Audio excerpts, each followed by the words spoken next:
In this guide, I'm going to show you how to unlock the Aura Wrixel style in Fortnite. This is Aiden from JustBoz, and before we get into this guide, make sure to like the video and subscribe to the channel with all notifications on. It really does help with the channel and it lets us know that you want more content like this, so we'd greatly appreciate it. If at any point throughout this guide you did have any questions, just ask them down in the comment section below and we can help you out further. I'm going to be doing my best to reply to every single comment down there. First things first, obviously make sure you do have Wrixel from the Chapter 7 Season 4 Override Battle Pass. And what you need to do is essentially go ahead and select this quest tab first. And if you scroll down on here, you're going to see the Aura one right here. And you actually need to go to Wonky Land in order to get this.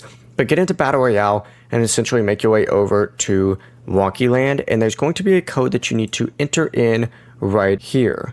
Now, of course, just go ahead and get this, enter the code in. It's super easy and you can literally just mark it on the map. As soon as you do that, you are good to go. Then you can just make your way back to your locker and then change it and, of course, equip the Aura style from there. Before you do leave, make sure to like the video and subscribe to the channel with all notifications on. It really does help with the channel and it lets us know that you want more content like this. We'd greatly appreciate it. And if at any point throughout this guide you did have any questions, just ask them down in the comment section below and we can help you out further. I'm going to be doing my best to reply to every single comment down there. Peace.